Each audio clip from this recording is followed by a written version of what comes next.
की सबसे बड़ी खबर के साथ शुरुआत करने जा रहे हैं। आज लोकसभा चुनावों के लिए बीजेपी अपने उम्मीदवारों की पहली लिस्ट जारी कर सकती है। इस लिस्ट में बीजेपी के बड़े चेहरों के नाम शामिल हो सकते हैं। बीजेपी केंद्रीय चुनाव समिति की बैठक में देर रात तक नामों पर मंथन चला। जानकारी के मुताबिक प्रधानमंत्री नरेंद्र मोदी और जेपी नड्डा की मौजूदगी में करीब 4.5 घंटे तक चली बैठक में कई उम्मीदवारों के नामों पर फाइनल मुहर लग गई है। और 3 तस्वीरें आपको दिखाते हैं। पहली तस्वीर रात 11:15 बजे की है, जब प्रधानमंत्री नरेंद्र मोदी केंद्रीय चुनाव समिति की बैठक में पहुंचे थे। दूसरी तस्वीर केंद्रीय चुनाव समिति की बैठक की है और तीसरी तस्वीर करीब 4.5 घंटे की चर्चा के बाद बैठक से निकलते प्रधानमंत्री नरेंद्र मोदी की। तो देखिए, बीजेपी केंद्रीय चुनाव समिति की बैठक में आखिर क्या कुछ हुआ है, आपको एक डिटेल हम आपको ग्राफिकली समझाने की कोशिश करते हैं, क्योंकि देर रात तक मंथन चला है।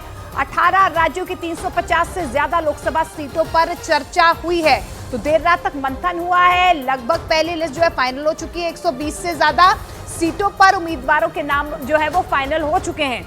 इसके अलावा जानकारी मिल पा रही है कि उत्तर प्रदेश में सहयोगी दलों को 6 लोकसभा सीट देने पर भी चर्चा हुई है। उत्तर प्रदेश में पीएम और राजनाथ सिंह सहित 30 नाम फाइनल हो चुके हैं। इसके अलावा पश्चिमी उत्तर प्रदेश की करीब सभी सीटों पर उम्मीदवार तय हो चुके हैं। तेलंगाना की बात करें तो तेलंगाना में 3 मौजूदा सांसदों को दोबारा टिकट मिलेगा। पश्चिम बंगाल की बात करें, पश्चिम बंगाल में ज्यादातर मौजूदा सांसदों को एक बार फिर से मौका दिया जाएगा। केरल से 5 से 6 उम्मीदवारों के नाम करीब फाइनल हो चुके हैं। मध्य प्रदेश की छिंदवाड़ा सीट के लिए खास रणनीति भी तैयार की गई है। शिवराज सिंह चौहान के विदिशा से चुनाव लड़ने के भी संकेत मिल रहे हैं। इस बीच ज्योतिरादित्य सिंधिया के ग्वालियर से चुनाव लड़ने की उम्मीद है। मध्य प्रदेश में कुछ विधायकों को भी टिकट दिया जा सकता है, ये संभावनाएं आ रही हैं। राजस्थान से वसुंधरा राजे या उनके बेटे दुष्यंत को टिकट मिल सकती है।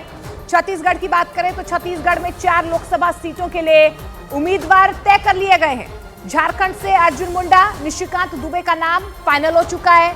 इस बीच बीजेपी में शामिल हुई गीता कोड़ा को भी टिकट दिया जा सकता है। गोवा से केंद्रीय मंत्री श्रीपद नायक को टिकट दिया जा सकता है, मौका दिया जा सकता है। केंद्रीय चुनाव समिति में दिल्ली की 2 सीटों पर भी चर्चा की गई है।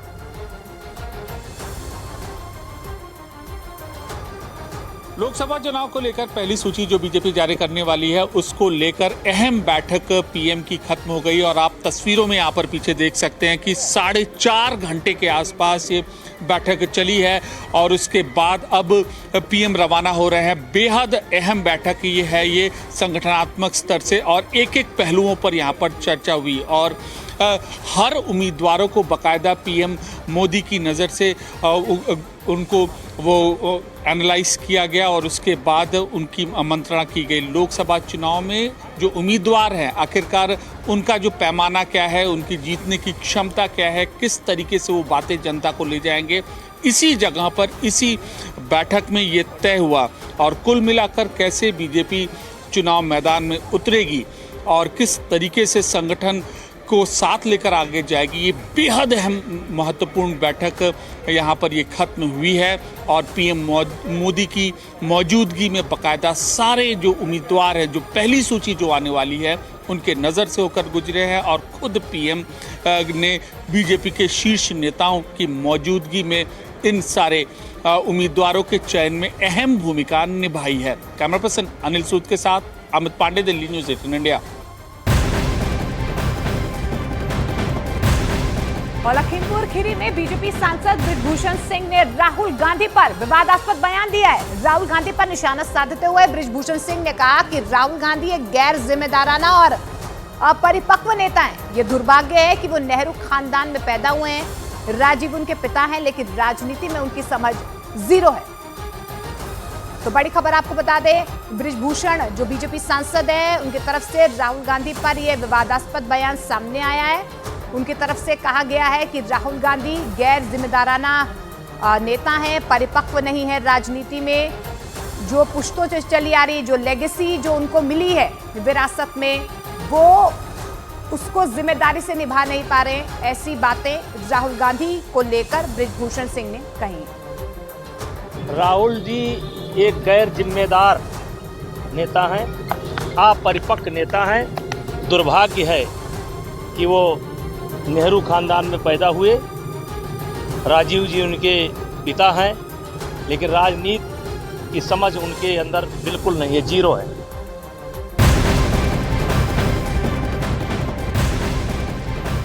राज्यसभा चुनावों के बीच समाजवादी पार्टी के मुख्य सचेतक रहे मनोज पांडे ने अयोध्या में श्री राम लल्ला के दर्शन करने के बाद अपनी ही पार्टी पर बड़ा हमला बोला है।